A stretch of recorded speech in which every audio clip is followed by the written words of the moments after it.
एक मुलाकात कार्यक्रम सुनने वाले सभी श्रोताओं को प्रवीण कुमार का प्यार भरा नमस्कार।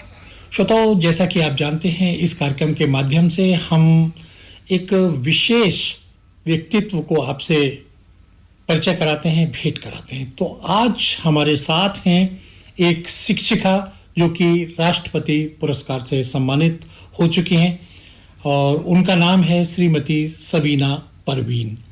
तो मैडम, आपका कार्यक्रम में बहुत बहुत स्वागत है। मैडम, सबसे पहले हम ये जानना चाहेंगे कि इस समय आप कहाँ पर पढ़ा रही हैं? पहले तो मैं आपका बहुत बहुत धन्यवाद देना चाहूँगी कि आपने इस एक मुलाकात कार्यक्रम में मुझे आमंत्रित किया। प्रवीण जी, आपका बहुत बहुत धन्यवाद और आभार जी। मैं इस टाइम उच्च प्राथमिक विद्यालय कांदरपुर 11 में प्रधान अध्यापक के पद पर कार्यरत हूँ। जी जी। तो मैडम, आप बताएं किस तरीके से आप बच्चों को शिक्षित कर रही हैं और क्या क्या पढ़ाती हैं? मैं वहाँ पर एक नेतृत्व का कार्य करती हूँ पढ़ाने के साथ साथ। जी। मैं आपको बताना चाहूँगी 2019 अक्टूबर में मैं यहाँ आई हूँ और तब यहाँ छात्र संख्या 210 थी।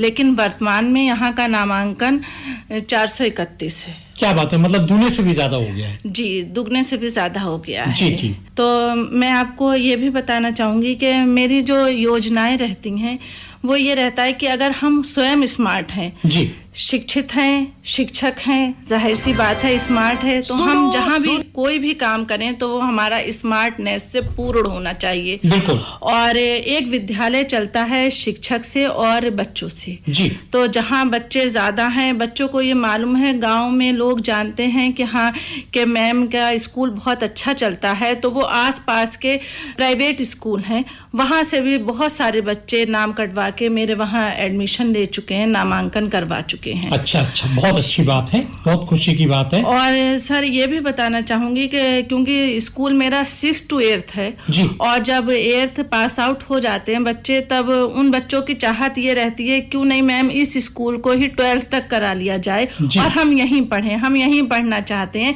इसको आगे बढ़वा लीजिए। जी जी जी, जी। लेकिन ये इतनी सरल प्रक्रिया नहीं है। जी जी, चलिए, खैर बहुत अच्छी बात है। और किस किस तरीके से बच्चों को प्रोत्साहित करती हैं पढ़ने के लिए? एक तो बच्चे जब, क्योंकि ग्रामीण एरिया है जी। और कहीं ना कहीं सरकारी स्कूल में जो बच्चे आते हैं वो उस माहौल से निकल के आते हैं जिन्हें ये लगता है कि अब हम प्राइवेट स्कूल में नहीं पढ़ा सकते, उनको हम सरकारी स्कूल में नामांकन करवा देंगे। कुछ ऐसी समुदाय की सोच रहती है। तो सबसे पहले तो मैंने इस समुदाय की सोच को बदला है कि ऐसा नहीं है कि सरकारी स्कूल खराब हैं, सरकारी स्कूल बहुत अच्छे हैं। उसके लिए आपने देखा होगा कि प्राइवेट स्कूल्स में एक शो ऑफ होता है, इस दिन बच्चे इस यूनिफॉर्म में जाएंगे, लेकिन सरकारी स्कूल में एक ड्रेस कोड लागू है और उसी में बच्चे जाएंगे, जो कि सरकार की व्यवस्था है, सरकार ड्रेस देती है। लेकिन मैंने अपने स्कूल में ये कर रखा है, पेरेंट्स को, बच्चों को मोटिवेट करके कि आप दिवाली पे कपड़े बनाते हैं, आप ईद पे कपड़े बनाते हैं, तो क्यों ना एक सैटरडे के लिए आप बच्चे के लिए व्हाइट यूनिफॉर्म बना दें। तो मैंने अपने स्कूल में जब सैटरडे को बच्चे आते हैं कि हाउस बन के आते हैं कि अगर 6th क्लास है तो वो ग्रीन हाउस में आ रहा है और 7th क्लास है तो व्हाइट हाउस में आ रहा है और 8th क्लास ऑरेंज हाउस में आ रहा है, तो पूरा स्कूल एक तिरंगे में दिखाई देता है उस दिन। अच्छा। तो जी, तो ये एक बहुत बड़ा लगता है कि समुदाय की ये सोच बदलती है कि इससे कि हाँ सरकारी स्कूल भी बहुत अच्छा है और हमारे बच्चे बहुत अपडेट होके जा रहे हैं स्कूल में। जी जी जी। तो आपके बच्चों का रिजल्ट क्या है, ये और बताइए ना। मेरे बच्चों का रिजल्ट सर मैं बताऊंगी आपको। एक परीक्षा होती है NMMS जी। तो उसमें अभी लास्ट ईयर जो है वो मेरे बच्चे 2 सिलेक्ट हुए थे और उस ये है कि इसमें जब बच्चा पास आउट हो जाता है तो बच्चे को 12th तक 1000 रुपये महीना छात्रवृत्ति मिलती है। अच्छा। इस बार हमारे वहाँ जो है वो ये रिजल्ट हमारे वहाँ का 50% था, क्योंकि केवल 4 बच्चों ने इसमें एग्जाम में बैठे थे। ठीक है। और 2 बच्चे उसमें सिलेक्ट हुए। इस बार 4 बच्चे उसमें सिलेक्ट हुए और मेरा प्रयास है कि 8th पास आउट होके इस बार जितने बच्चे निकले और हम सबका इसमें फॉर्म भरवाएं, उनसे परीक्षा दिलवाएं, तो उनका जो है वो रिजल्ट 100% रहना चाहिए सर। बिल्कुल सही बात है, क्योंकि बच्चे आगे बढ़ेंगे, उनको एक सरकारी मदद मिलेगी। जी जी। 1000 रुपये बहुत अच्छी होती है और उससे वो आगे के लिए मोटिवेट हो सकेंगे और अच्छे अच्छे कंपटीशन में पढ़ पाएंगे। मैडम, और किस तरह से तरीके से बच्चों को आप जागरूक करती हैं? जैसे मैंने सुना है कि कुछ जो झाड़ फूंक वाले बच्चे होते हैं उनके लिए भी आप कुछ करती हैं। जी, मैंने ये नोट किया है कि जब बच्चों को एक जो है वो अपनी तरफ ध्यान आकर्षण की ज़रूरत होती है, क्योंकि हम लोग जो बच्चे नहीं आ रहे हैं तो उनके घर जाके देखते हैं कि उनका घर का बैकग्राउंड क्या है, बच्चे क्यों नहीं आ रहे हैं, या बच्चों के साथ ऐसा।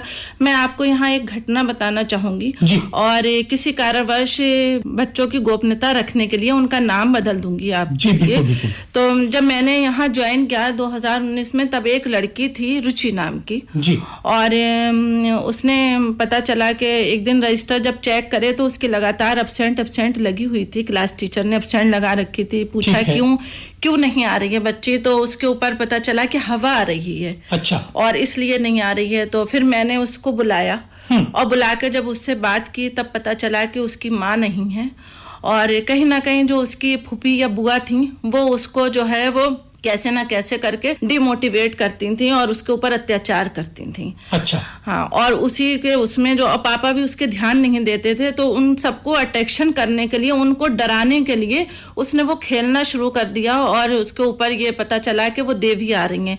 जब उसको मैंने बैठाला, मैंने कहा तुम जो हो वो रुचि आज से मेरे इस कमरे में बैठोगी, मेरे ऑफिस में बैठोगी और यहीं तुम बैठ के पढ़ोगी। और जब उससे ये बात की कि तुम्हारे ऊपर कुछ भी नहीं आता है, और उससे बताया कि तुम इतनी अच्छी हो देखने में और पढ़ना छोड़ दोगी, और तुमने एक ये और स्वांग रच लिया है कि तुम्हारे ऊपर हवा आ रही है। अगर तुम्हारे ऊपर कोई देवी आ रही है तो उसे बुलाओ, और मैं तुम्हें मना कर रही हूँ, उससे कहो कि वो मेरा गला दबा दे। जी।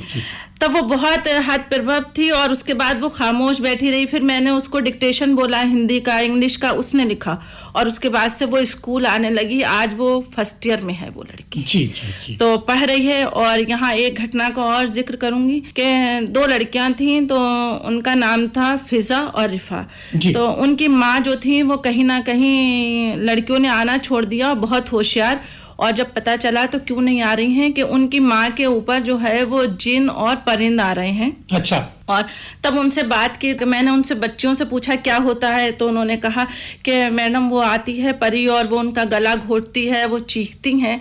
तो फिर मैंने उनसे कहा ठीक है, अपनी मम्मी को बुला के लेके आना, और जो उनका जितना बैकग्राउंड ले सकती थी उनके घर का उतना लिया। तब ये पता चला कि उनकी माँ जो थी वो थोड़ी सी देखने में अच्छी नहीं थी, और पापा ज़्यादा सुंदर थे उनके देखने में, और वो उनकी माँ पे ध्यान नहीं देते थे। जी।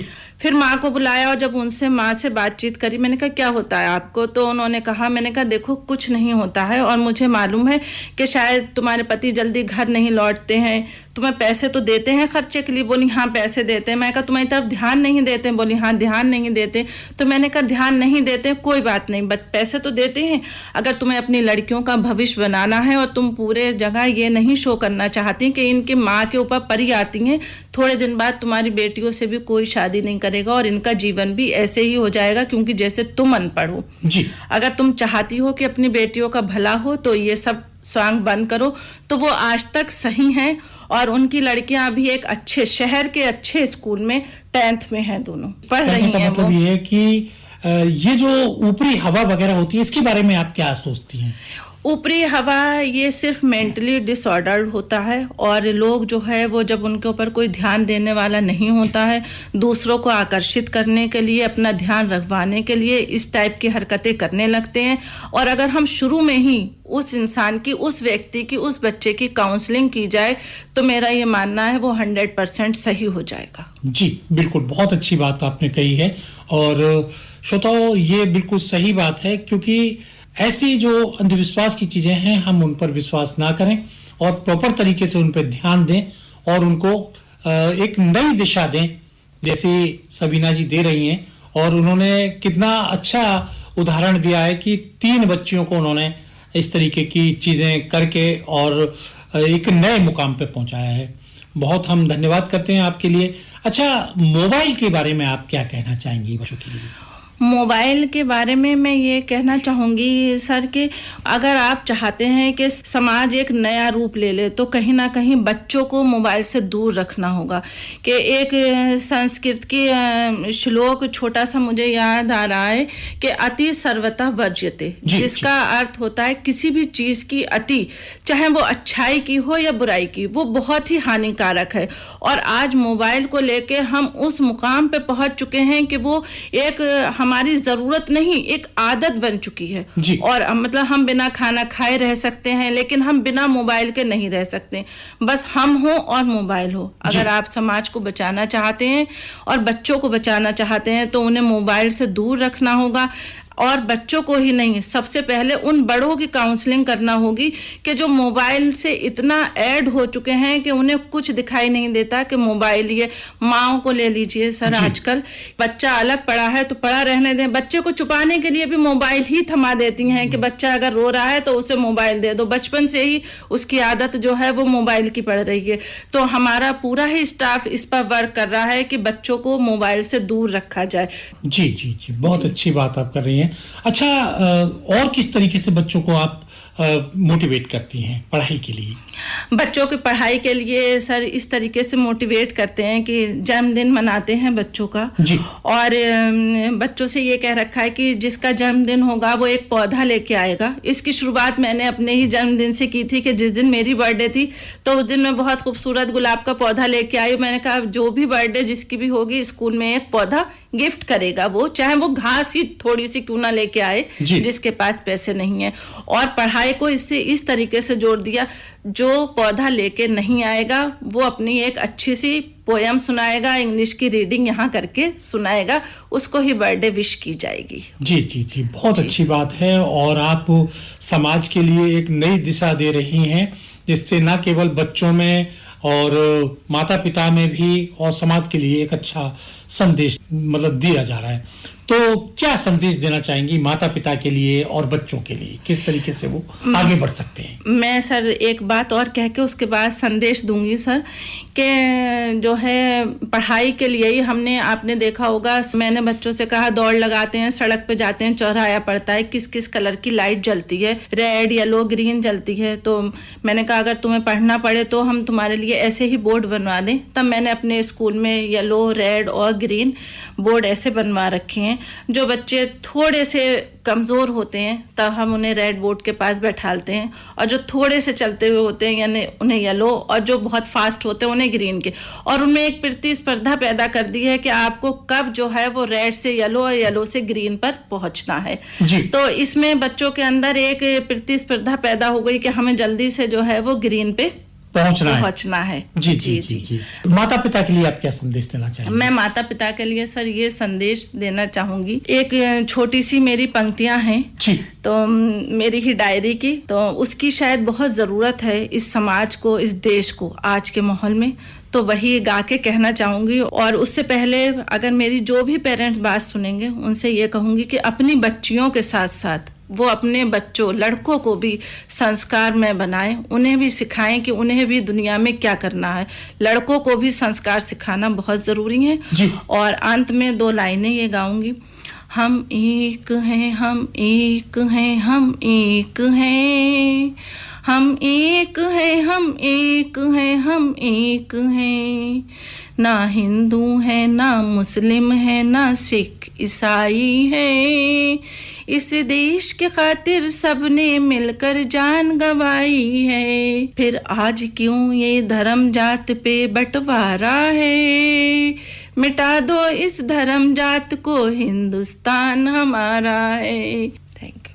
तो श्रोताओ, ये थी सबीना परवीन जी जो कि शिक्षिका हैं, और बहुत अच्छी बात यह है कि ये पूरे मंडल में एकमात्र राष्ट्रपति पुरस्कार से प्राप्त शिक्षिका हैं और समाज को, देश को आगे बढ़ाने के लिए नए नए आयाम अपने स्कूल में माता पिता के लिए स्थापित कर रही हैं।